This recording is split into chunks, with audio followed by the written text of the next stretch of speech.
Welcome to Smashing Through Walls with Carla McGee. Whether you are just pulling up a seat to the table, breaking a glass ceiling, or smashing through walls, grab your favorite mug and join us on the first and third Friday at 11 o'clock for candid conversations with industry experts and decision makers as we navigate and explore all the things related to real estate and community.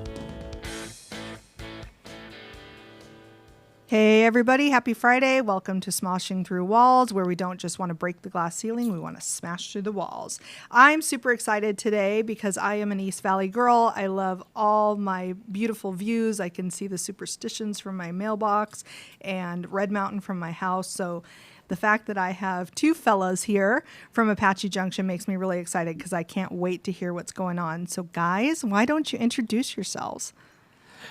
Well, hello, I'm Bryant Powell, and I'm excited to be here with you. I'm the city manager for the city of Apache Junction, and we're thrilled to be here and talk a little bit about the great things that are going on in our neighborhood.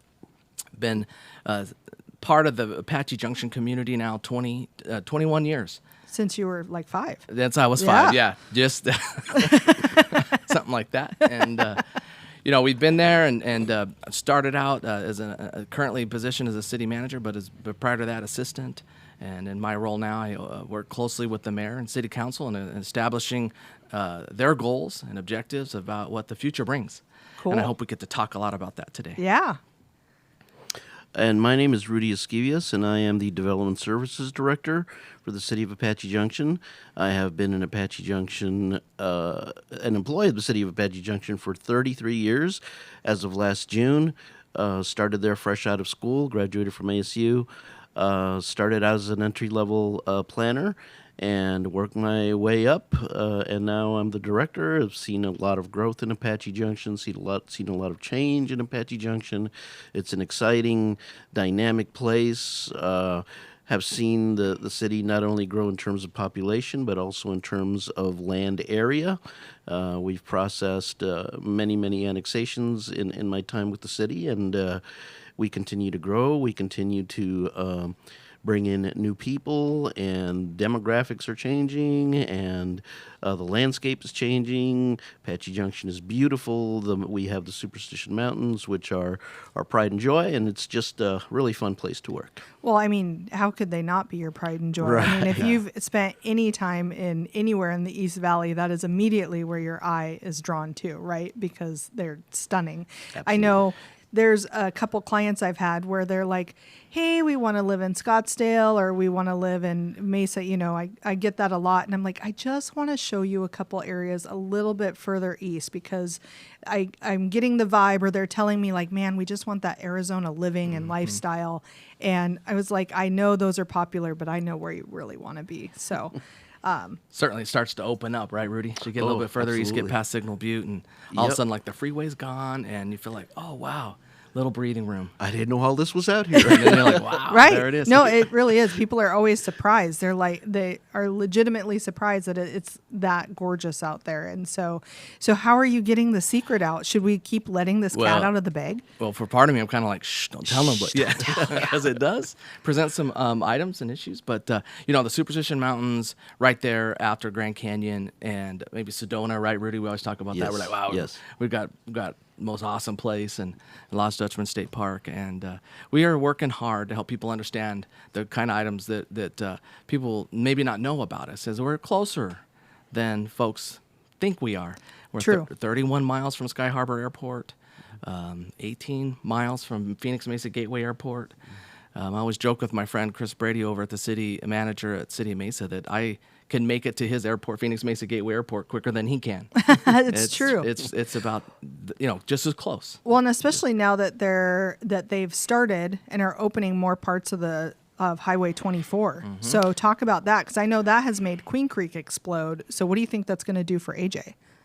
Well, maybe I can kick this one off, Rudy. But yeah, this last week, ADOT in partnership with MAG, Maricopa Association of Governments, Pinal County, Maricopa County, the city of AJ, Queen Creek, and Mesa, opened up another 4 miles all the way out into our city and Queen Creek about 7 years ago. The city of Queen Creek, Mesa, and AJ, we coordinated our boundaries. Sometimes that can get a little sticky. And, everybody's, gets a little bit like, well, a little territorial. Yeah. and all that land out there is owned by the state land department. And so in coordination with the landowner, which is so important in a capitalistic group, we got to work with that landowner. They have rights, property rights, and they were a great partner. And so we coordinated that alignment. It's called Fry Road alignment, right about there in between Williamsfield and Germain. That 24 now basically intersects. It does intersect. It is the line between AJ on the north and Queen Creek on the south. Correct. Wow. Yeah, and the SR-24, just as of last week, now connects to Ironwood. Of course, our neighbors in Queen Creek for many years had to drive up Ironwood, which all the way to the 60, which is a very busy roadway. And now there's going to be some traffic relief, and it couldn't have come at a better time because Ironwood, north of the 24, is where all of our brand new master plan communities are being constructed. And, construction will inevitably cause some traffic delays, so that SR-24 reliever is going to be a big help in that regard. And we're very excited about the growth down there, and glad the 24 has finally reached us. And in the coming years, it'll extend further to the 60. We don't know how long that's going to be, but eventually the 24 will join the road that takes you down to places like Florence and communities to our southeast. That's what I read at one point when I think the initial expansion happened. So what, like 5 years ago, 6 years ago, is that this eventually was going to go all the way to the Florence exit and like diagonally connect everything. Right. But the first priority was getting it to Ironwood. So how exciting. So what's the next piece of that? Well, we have, in order for us to keep going, it's on a plan. It's called the Pinal County Transportation Plan. Similar to Maricopa County, Pinal County has its organizations as well. And it's in Pinal County. And in November, we're going to be having another opportunity to fund, pay for, because funding always is so important, a regional transportation system. And recently, this last June, Pinal County Board of Supervisors voted to approve an election to allow for a half-cent sales tax on the ballot this November for the residents of Pinal County to consider this regional transportation system, which is what would fund the parkway or freeway east of Ironwood towards Florence. In addition, for us in Apache Junction, it is also on the plan is a north-south corridor freeway from Apache Junction to Coolidge. About $300 million over the next 20 years. Wow. The plan itself could be as much as $1 billion.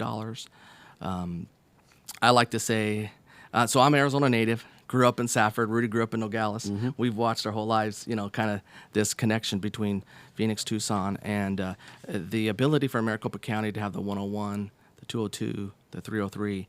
If you do the equidistance, Maricopa County ends, and that distance next one, in conjunction with ADOT, is like a 404, but we would call it the north-south. Where the 60 ends is called Mountain View Road. There's a really neat place. We call it Silly Mountain. Oh, yeah. I don't know if you ever hiked parks. it. Yeah, one of our community parks. I am not athletic, so I have not, because that would be a problem. But I know what you're talking about, because my in-laws and my mother both live out in Gold Canyon, so we drive by Silly Mountain on the way. Yeah, right there in between Gold Canyon and HA is the Silly Mountain. Don't know the name. Don't know why. Right? Like where Parks the Director, history on that, yeah. Yeah, Liz can help us with that. We're our Parks Director. But that road is kind of has a design concept report through ADOT, starting the process, which would be a corridor right about there at Mountain View Road where the freeway ends going south. Wow. So not only would that create, like, it would alleviate even more traffic, right, as things increase, but think of what that would do for Gold Canyon and for Apache Junction, right? Because that's literally, if you came up that road, or what would be that road, you would take a left to Apache Junction, or left to Apache Junction and a right to Gold Canyon for those that are trying to visualize it. Right. So that's really cool. So I was trying to think, I was trying to visualize, what would like that system look like? Is it just the highway? Is it like a transit system? What's the big picture vision? The big picture vision was that one of these days it'll be multimodal. Of course, the Phoenix railway system, The light rail, the light yeah, rail it goes right to now Gilbert is at and Power. I Well, it think? made it. It hasn't been to Power, or the light rail hasn't gone past. I don't think Okay, Gilbert yet. okay, yeah. So maybe within the next 50 years we'll have light rail all the way out to AJ. Our council, our elected leaders are always looking for multimodal opportunities. Who knows what the future may bring in terms of autonomous vehicles? And so there's lots of exciting things on the horizon. But the ideal would be to along these new freeway corridors or parkway corridors, of course, for development to happen along the way. Parkways are beautiful, of course. You can, if you can do the landscaping and connect the natural washes and allow for the wildlife to continue passing through. I mean, that's probably the ideal vision. But it all starts with little steps at a time, and the first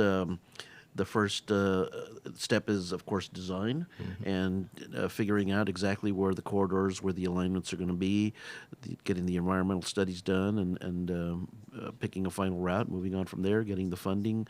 It's a long-term project. Yeah. But it's very necessary, given the amount of people that are moving to Arizona and the need to accommodate growth. And, Right. So it's all part of a long-range plan. So, and that would be funded by, you said, a half a cent. Half a cent sales tax. So Yep. just half a cent sales tax for Pinal County.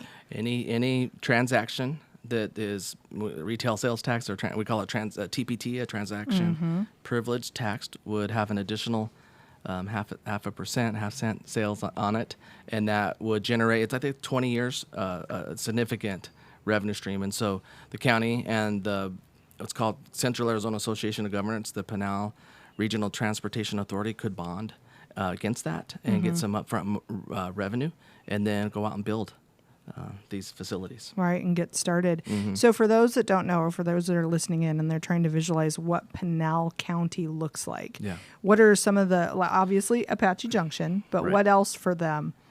So Pinal County is the size of Connecticut, and it's very interesting. That's quite a reference. I Yeah, didn't yeah, even- we always that's talk huge. about that's huge. Yeah. Geographically, you're looking at Maricopa on the west side with Casa Grande, some of the core historic areas, Florence, Eloy, Coolidge, I call it the Tri-City area, has been there way longer than Apache Junction. We've only had water, sewer, roads, those kind of things since basically the early 80s. We incorporated in the late 70s. So we're kind of a newer city that way. But in terms of those cities, they've been a long time. That we would view them as kind of the western part of Pinal County. Then Apache Junction, Gold Canyon on Santan Valley on the north. And then we have a copper corridor on the east.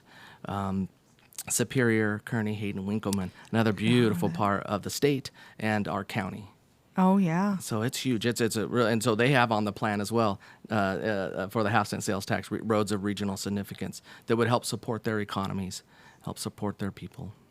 The west boundary of Apache Junction is Meridian Road, which is the county line between Maricopa County and Pinal County. So a small part of Apache Junction actually exists in Maricopa County. Interesting. And therefore we get to be part of both MAG and CAG, Maricopa Association of Governments, and Central Arizona. Yep, Central, yep, so yeah. both, yep. So it makes a lot of interesting and beneficial intergovernmental cooperation.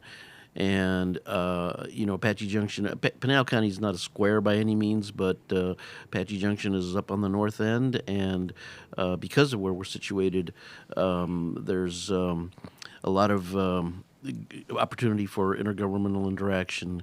And it's just, a never-ending issues and excitement and problems to solve together.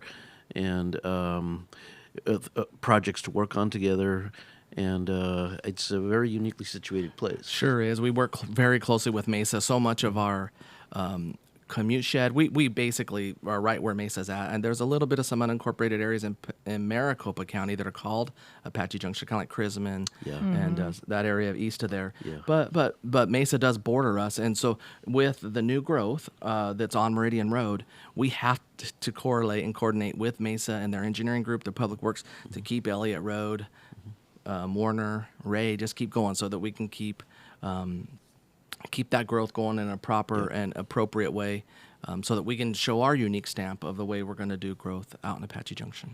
And then, of course, directly to our east and northeast is the Superstition Wilderness, the gateway to the mountain lakes.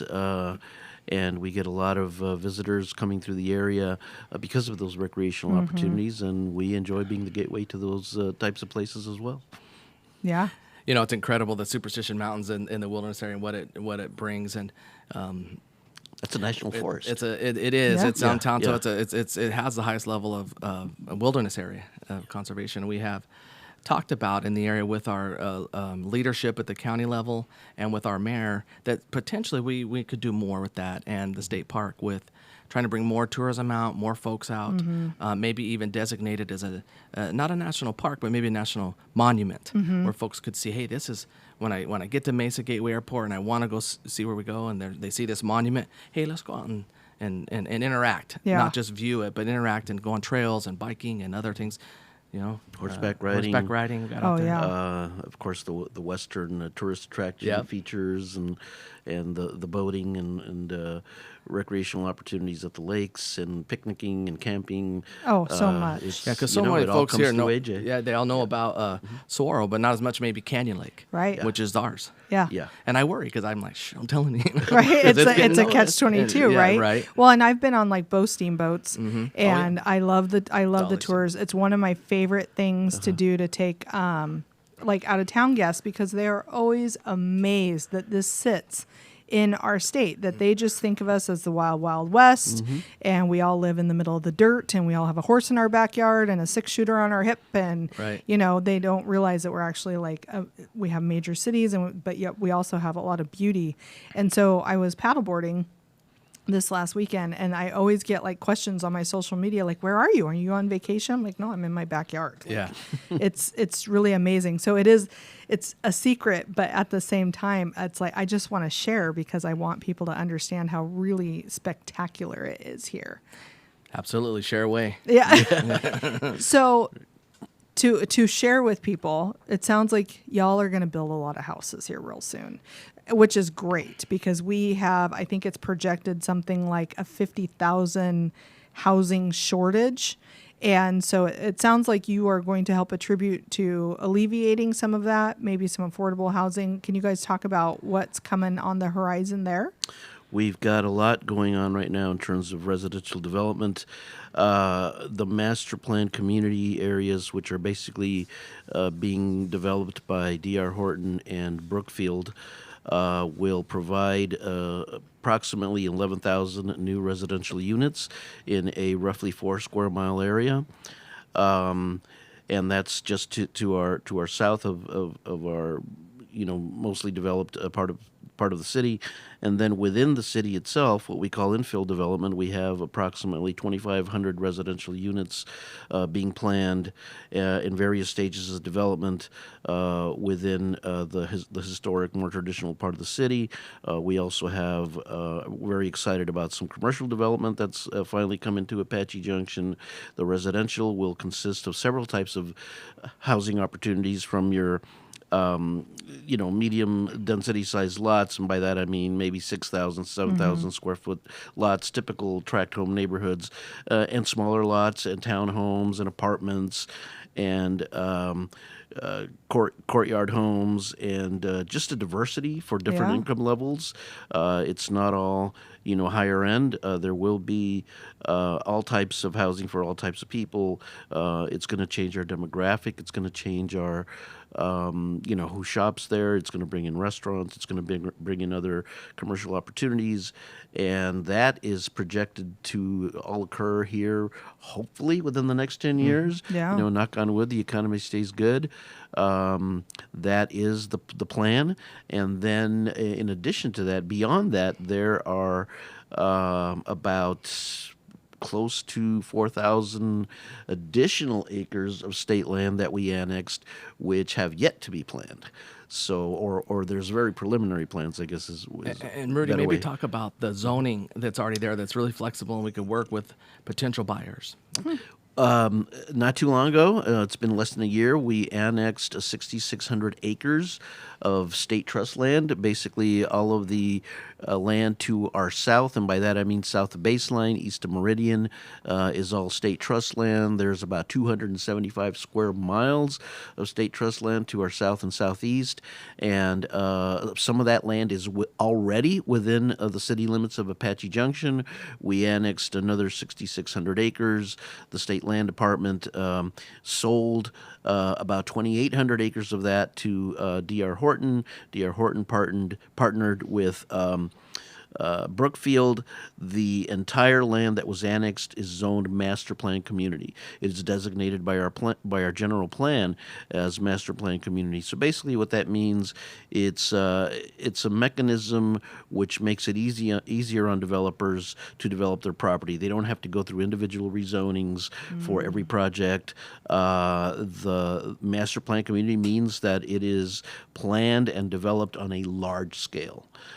So it includes your mix of residential uses and commercial and parks and open spaces and the roadway system necessary to get about in the master plan community area, recreational opportunities, school sites. Yeah, we're pre-planning school sites, library sites, police club sites, stations. yep, Of libraries, course, they'll be super safe. We won't have to have a Right. We right. plan that appropriately. That's Right. part of the idea, and that folks will want to come. But great schools and Yep. great opportunity and a good safe community to do it in, and at the same time have help to the supply of the greater Phoenix Yeah. market, and Absolutely. hopefully the idea that the housing prices can go down and some folks can get into some. Well, They're starting to level off a little bit. Yep. Yeah. Yeah, Right. thankfully. Yeah. I mean, that really needed to happen for the sake of everybody. So we had Housing Arizona on here, and they're a nonprofit that is working to try and help with our housing shortage and work with zoning and things like that to try and help the problems we've been having. And it sounds like you guys are kind of getting in front of that with some mixed type zoning. You were talking about smaller lot sizes and townhouses and multifamily. It's like, Yes. so that is to me, that's getting in front of that. Super exciting. Yeah. That we can do that, and part of the way that it can happen there that way is because back when Arizona became a state in 1912, the federal government set aside in the Western lands appropriation for state trust lands, and I'm sure in 1912 they thought, oh my goodness, they'll never grow out that far. Right. And so when you see land use ownership in Arizona, you'll see that out by Apache Junction, in this part of Pinal County, a huge swath. And one of the biggest misperceptions that I try to work on is helping folks understand that when we're talking about a planning area, it's 275 square miles. Yeah. The growth that AJ and Apache Junction is working on is 4 of those square miles. Just for. That's the infrastructure. That's the water. I'm that's pretty everything good that at we math, know. and I can't even do I don't the even percentage fraction that I fast. tried one time. I think I got to. It was like 320 years Yeah. that it would take to do that, and it would have to be no recession. Everything would have to be perfect. Right. All those For types of things. 320 For years. 300. Yeah. And there are folks who do get like, well, yeah, the desert's going on. Like, well, for 4 square miles, we'll get going. But it's all owned by one landowner, and so they can sell it to one property owner. That we can, think about sizing of the water lines, sizing of the sewer lines, appropriation of appropriate traffic, and how, of course, starting to think about, autonomous vehicles and all those types of things. But we can kind of tackle that up front. And we've been doing that and preparing for this growth. Right. I've been here 20 years, and we've been talking about it all the time. And Rudy's been with the city, how long? 33? 33. Yeah. And so And that was a discussion way back then. way back then. Yeah. And so for us, it's like, all right, now we're doing it. And we're going to. And to me, that's like thinking ahead, Mm-hmm. right? How many times have you been in a city? And of course, no city in Arizona is guilty of this. But I'm from Seattle originally. And there's so many times you walk around thinking, did you think of this 100 years after the fact? Now you're trying to fit in this freeway system, or now you're trying to fit this in. So it sounds like us smart folks in Arizona are, thinking ahead so that we have some of this put in place and planned, so as our population grows, we were being smart about it. And that's one Absolutely. thing I appreciate about our state is it always feels like we were smart about population growth. Absolutely. We had the Growing Smarter Act, Yeah. which spurred a lot of communities to really think about growth and infill and future infrastructure needs and future transportation needs. So that Growing Smarter happened about 20, 25 years ago. Wow. And of course, those elements were incorporated into cities' general plans. The buzzword is not so much used anymore, but certainly the ideas were put into effect, put into place, put into practice, policies, ordinances, long-range plans. Exactly for the purpose of trying to accommodate the growth that we knew was coming and the facilities that were going to be needed to accommodate that growth. So we're going to have a lot of people, and we're excited. We want to share our beauty with them. We want to share our state with them and your city. Are they going to have to commute out for work? What's in the plan there? So I'll talk a little bit. Rudy can too. So we've set aside, designated that the 24 state route as it comes east in our area as employment corridor zoning, which allows for that market to do. Of course, we know we have to work with the market waves, and then that north-south corridor will also be a area for employment.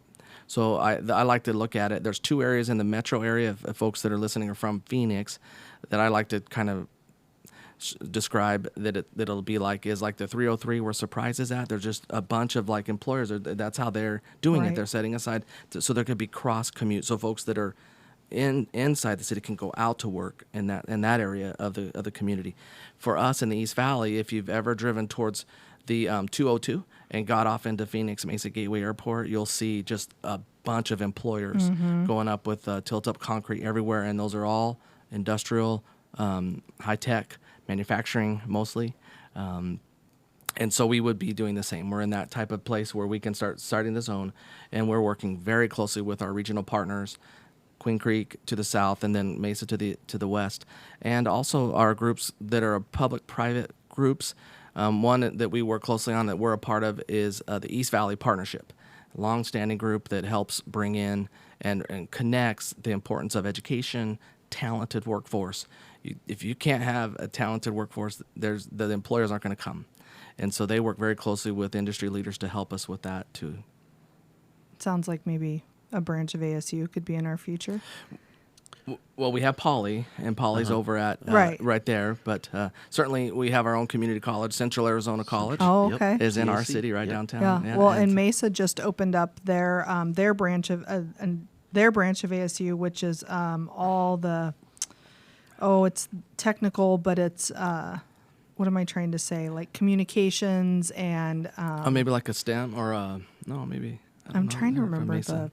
gosh, I'm going to sound like a ding dong. But it's basically like stuff like this, like production and things like that, and kind of the Communications, media. yeah, Yeah. media, the future of that, and at ASU downtown Mesa is their Downtown their Mesa. branch. Okay, Yeah. I didn't know if that was maybe up at Power and No. McKellips at MCC, but downtown. Yeah, Okay, great. they just Yeah. did one and opened it up, and so now all the multifamily around there is going crazy because now you're going to get a bunch of students and more people wanting to live in like a high density type housing. Yeah, so I live over by MCC. Okay. Yeah, so it's my goal that my kids will just go to community college first, save me a few dollars before I ship them Super off to smart. ASU. Yeah. Yeah. But I'm a Gila monster over from EAC. I'm a strong believer of the community college system. Yeah. And we have high hopes for the growth of our community college in Apache Junction Yeah, as well. absolutely. No kidding. They've got a nice chunk of property in the downtown area. Right now, the facilities, the buildings, the campus right now is a little small, but it's got it's got the land area, the opportunity for growth. And as more people come in, hopefully more students will stay in AJ, will work in AJ. Of course, we've got the emerging light industrial business park employment opportunities at Williams Gateway. We're also part of the Williams Gateway Airport Authority. Airport Oh, Yeah, Authority. Phoenix okay. Mesa Gateway Yeah, Airport Authority. yeah. Yep. And of course, certainly a lot of employment opportunities there. It's a short commute, but hopefully there will be spin-off businesses that will locate in AJ along our new 24 Yeah, and some of other those parts ancillary. of AJ. Capitalize on those types of things. That's all part of what we hope to capture here in the coming years. And one thing I'll say, one of the beauties of the master plan community is the upfront work we're doing with broadband. Okay. So I always say the key components of community: water, sewer, roads, and now I always add broadband. We can live, we can work right there in our house, and let's think about that. Let's plan ahead for Amazon, your Amazon community or whatever. Being able to do the things there. And so we're having major efforts in working with several broadband companies to come in when the trenches are open before makes sense. we'll have to tear up the roads again, all those types of things. So I did want to mention that I'm super excited about hearing about that as they're going in with, and not just there. I mean, even in some of our other areas that are already established. Yeah, absolutely. Modernize. Modernize. Yeah. Get the internet to everybody.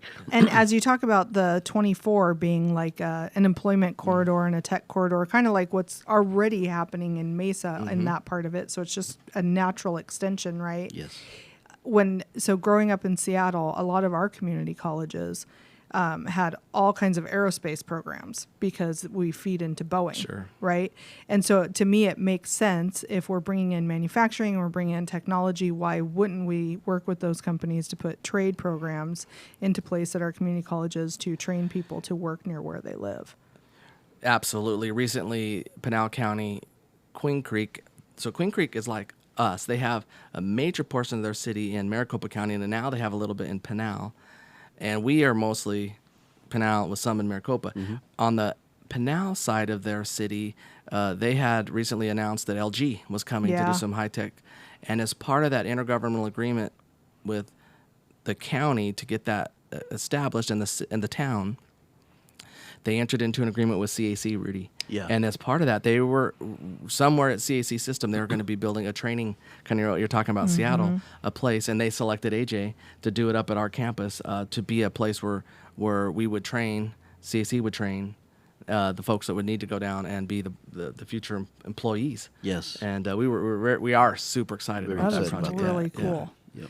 Because I remember when I met Rudy, the presentation I heard at that time was that 92% leave Apache Junction to go work elsewhere, and that you guys really wanted to work on bringing that number down. So it Yes. sounds like between bringing in additional housing and then bringing in, trade programs and employment, like you guys are well on your way to bringing that 90% down. Absolutely. That'd be a goal. Get that Yeah. much more in line and be able to stay and hopefully be able to live right there and have parks and connectivity and help that whole situation out. Not everybody needs to get on the 60 and go in. Right. You just can't keep up. Right. And that would then alleviate traffic as well. Support it. So what does that mean for your high population of seasonal residents? The mobile home parks are still And, there. Yeah, we RV always say, parks are what we still say, Rudy, there. we're like 40,000, and we go to we say about 70,000. I mean, Yeah. it's a significant part of our economy. Absolutely. But it's a part-time economy, which some of our businesses struggle in the summertime. We want to remedy that, mitigate that with new residents, but also. Why can't Apache Junction bring in more visitors? Let's get more attractions, more good places to eat, more fun things to see in Apache Junction to sustain our businesses year round. But we're really hoping that this influx of people that are going to be coming into the master plan communities will help balance that out. But our winter visitors continue to be an important part of Apache Junction. We have plus or minus 120 some Right. mobile home and RV parks in the city. And one trend that we are starting to see is more year-round occupancy of the parks, so they don't all empty out in the summertime anymore. We're finding out that more and more people are staying there year-round and calling it their home. Yeah. Moving out here from the Midwest and the other parts of the country that are now experiencing floods and Snow. odd weather, and it's snow, like, let's just stay in AJ. We recently worked with ASU, right, Rudy, in the planning department, Yes. and they gave us a great study about how we can utilize as an asset that. Well, those can be great places to live all year round. Absolutely. Talk Yep. about some densities there. Contributes and helps to affordable, housing. And as long as you have good quality water, sewer, roads, and shelter, it's great. And they add when and if they stay around, that's great. Or we have our winter visitors come, they add a whole nother vibrancy that come. It's they true. volunteer in our schools. They're not big contributors to the police calls.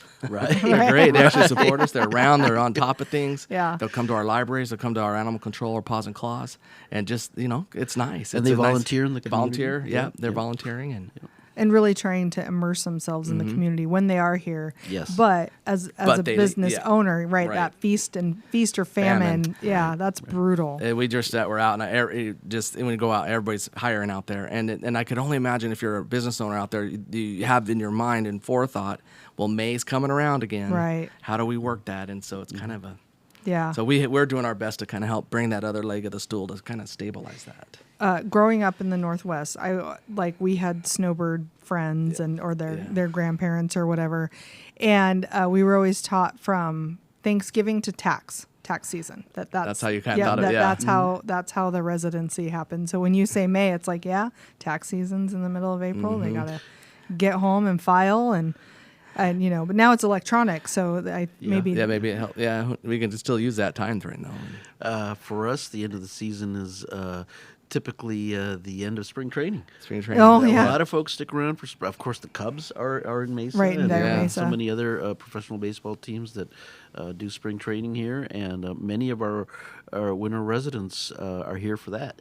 And so when that is over, that's when our visitors thin out again. Yeah. But our folks start arriving around October. I'd say October, September. Yeah, it kind of comes in waves, but yeah, definitely. Now that We'll I start to live see it, here yeah. and I see it, and it's so interesting. I always tell people it's like opposite land, right? Yeah. So like we hide all summer, and then we come out about October, and like, if you say read the newspaper or whatever, you won't see any events really happening over the summer. It's very sparse, and then all of a sudden it's like October 1st. It's a 4-page spread, and Yeah. I mean there is no It's shortage of anything to full- do. We're finally like, let's release. Yeah, Let's go out. let us out. We want to play. It's so fun. We get new residents, and some will come from areas. And one of my favorite stories is the resident like, I want to do a 4th of July parade.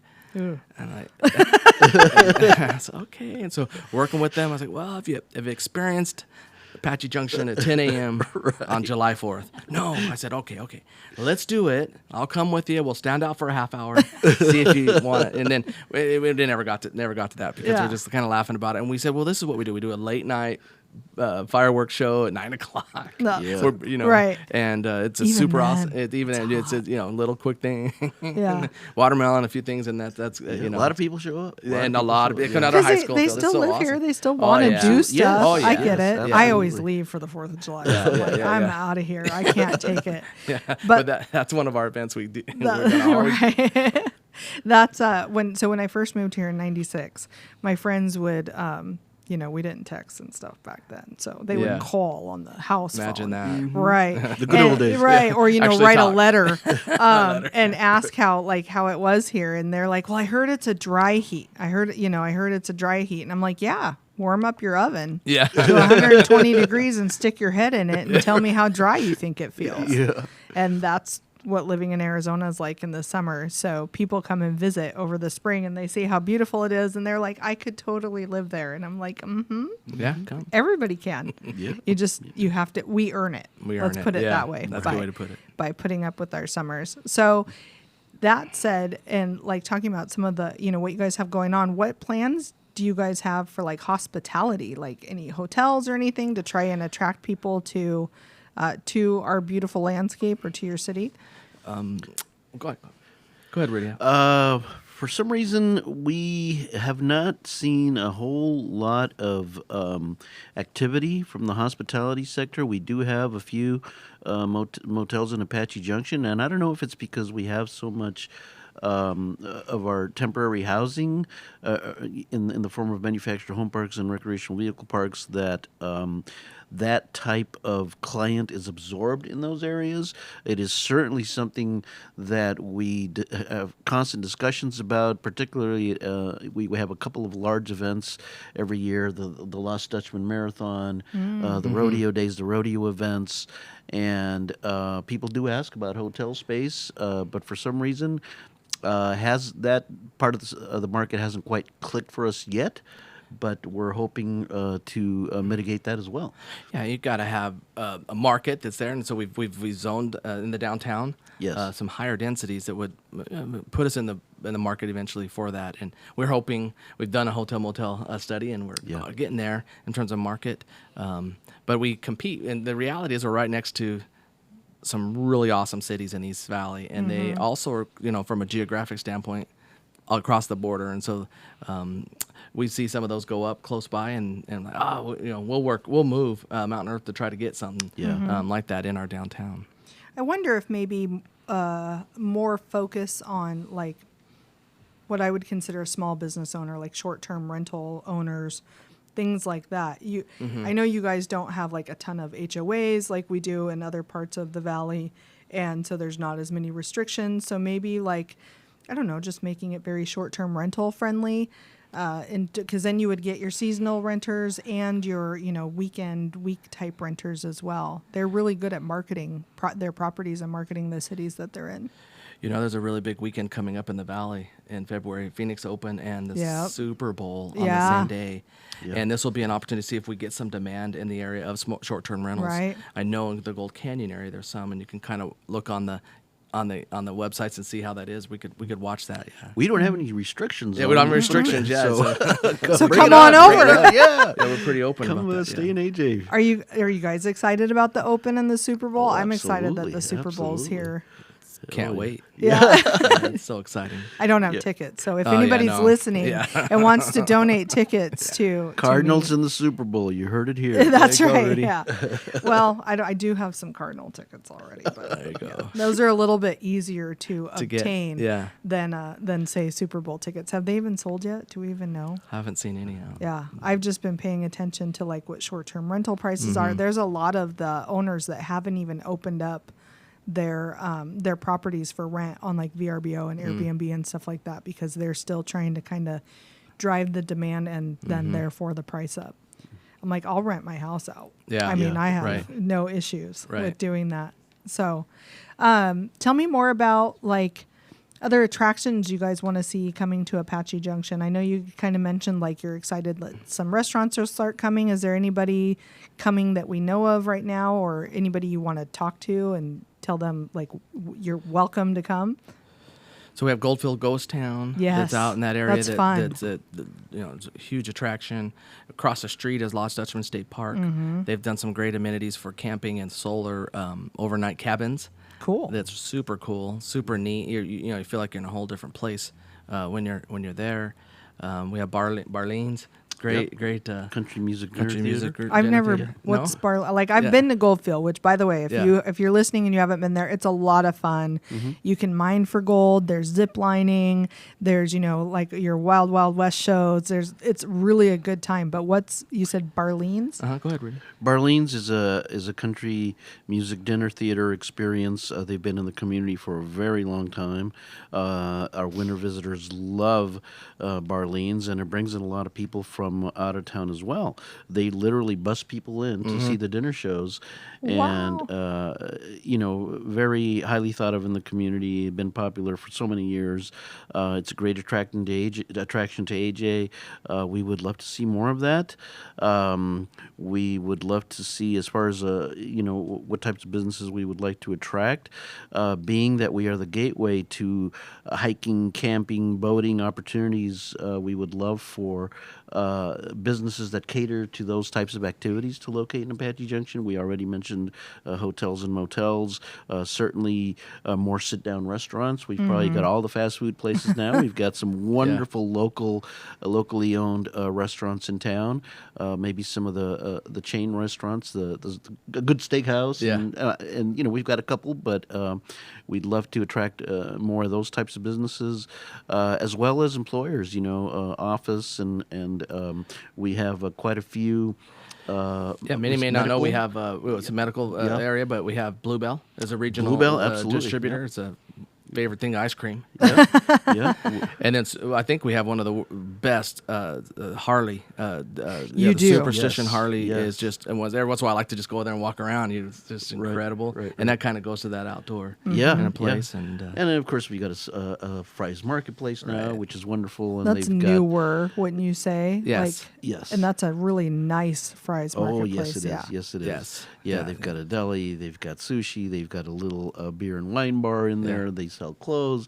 Of course, we've got a super Walmart, and but lots of other local businesses as well that are there year round, and they stick with us through thick and thin, and we certainly appreciate all those folks. But bringing in more, just what's the expression? The rising tide and lifts all boats. Yeah. Well, and we have Empire. So we have the Resolution Copper out in.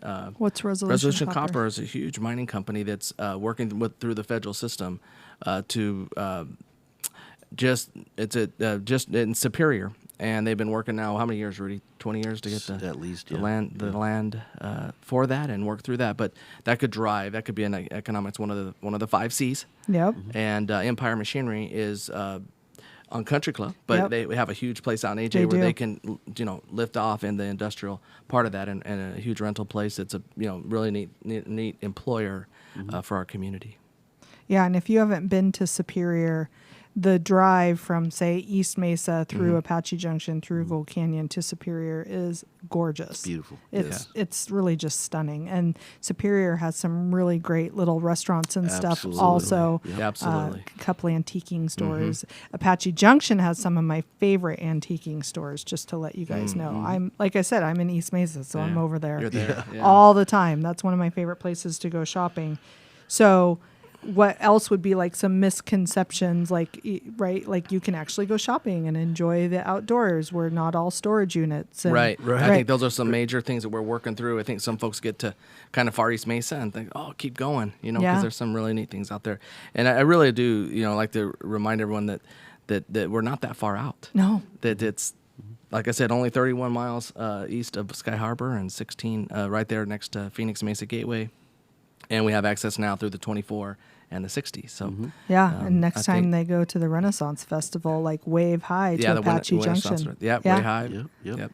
Stop and eat at Barlean's, maybe a Handlebar Diner. That's another Handlebar favorite is of mine. another favorite. Yep. We've got a bunch of like really neat places like that, right, Rudy? Like Saigon Nam's Vietnamese place. It's awesome. Momo Bowl, Japanese, won some awards.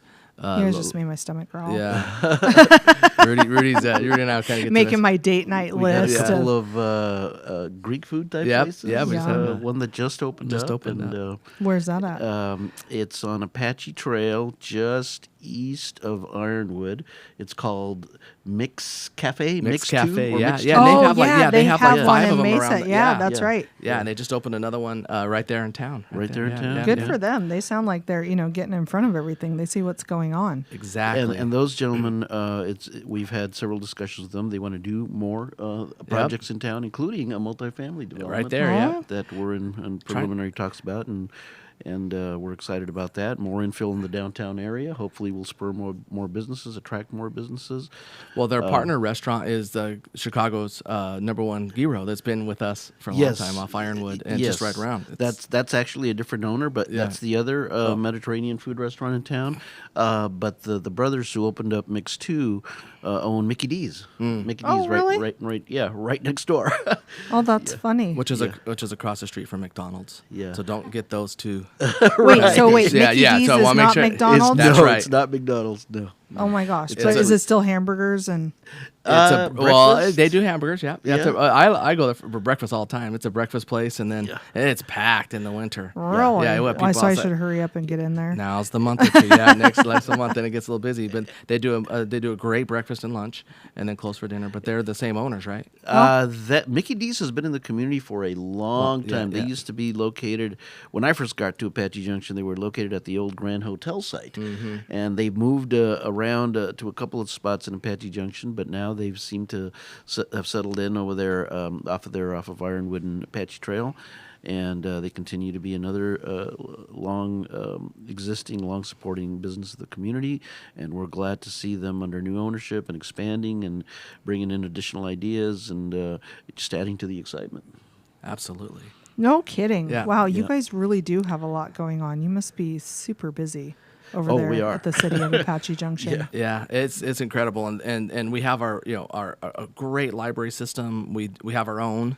Not all, in Maricopa County. Sometimes some of the cities and towns, the city managers there, they have a county system for some of their libraries. We Okay. do our own. Same with animal control in terms of those types of things. Oh So yeah, you were talking about paws and claws. I yeah. meant to ask about Yeah, that. What yeah. is that? It's our shelter for animals. The people of Apache Junction, when they were establishing their governance, decided, hey, we want to take care of our pets, and so we have a shelter right in town, and they are world class. We love them, and we have to get so much community support in helping pet owners, and we bring in veterinarians and low cost spay and neutering, and it's a fun part of our organization. Wow. Heavily promote adoption Adoptions, of yeah. pets, and they do a great job. Our Parks and Rec Well, department is Rudy, awesome. our Parks and Rec department, we have a wonderful programming there. High priority Prospector Park, rodeo grounds, Superstition Shadows The Aquatic Multi-Gen Center, Center? Multi-Gen Center. What? Yep, all those. Well, and you guys must take your animal love very seriously because you guys have an amazing dog park that you put in. How Yes, how yeah, long brand ago? new. Not long Brand ago. new. Yeah, just opened back in the spring. And Less than 2 months Yeah, ago. probably 2 months ago. Yeah. Yeah. And it got immediate use. Like day one, there was people there, and there's people there every day, and it's fun to see folks out there and dogs of all sizes running around, just having fun, and Yeah. and it's right there, right across the street from City Hall, and we get to see that drive in every day, and you put a smile on your face, and it's like, okay, Yeah, today's it's- gonna be a good day. Yeah, it does help. Amazing to see that and Yeah, have everybody just yeah. embraced it. And for me, it used to be a retention basin that we really retained water, if you know what I mean. Right. It kind of and we're like, we got to Yeah. get this thing draining, and so Yeah. it killed two birds with one stone. Good. And really, the ability to do it was because of growth. Right. Everybody's like, how do we afford it? I'm like, well, because the last 5 years we've had growth. We have this thing called parks development fees, and those new folks have generated enough revenue because we have a capital improvement plan, and that plan that was next on the list, and what the council and community wanted, we'll get it done. We have the revenue, so it's paid off. Wow. Yeah. So now we have to, in the general fund, reimburse it, water, Right. mow it, take care of it like we do everything else. But that is an example of where good quality planning can help bring something that's really valuable, and they love it. I'm already getting requests. Where's our next one? Yeah. And of course, we're going to the south, and we're going to get some really neat amenities in some of those areas. Oh, in the planned community In areas. the planned community, yeah. there's already. Yeah, I don't know if you've probably seen some of those initial plans for parks, but Yes. The couple of our developments have their own little dog parks, and there's a couple of dog parks planned in the master plan community areas, and the dog park that just opened. That was also some intergovernmental cooperation there with the county, because it's actually located on what used to be a county Yep. retention basin. Yeah, so we didn't have to Aw. buy the Yeah, land. yeah. Cool. Yeah, Yeah. just like our pool. Our pool is on school district land, and so our pool is just not what I would call a cement pond. It's a xeriscape Yep. with slides. It has like a vortex pool. It's really really neat amenity, and we could put all the emphasis and revenue just in the actual project, and not having to do as much on land purchase.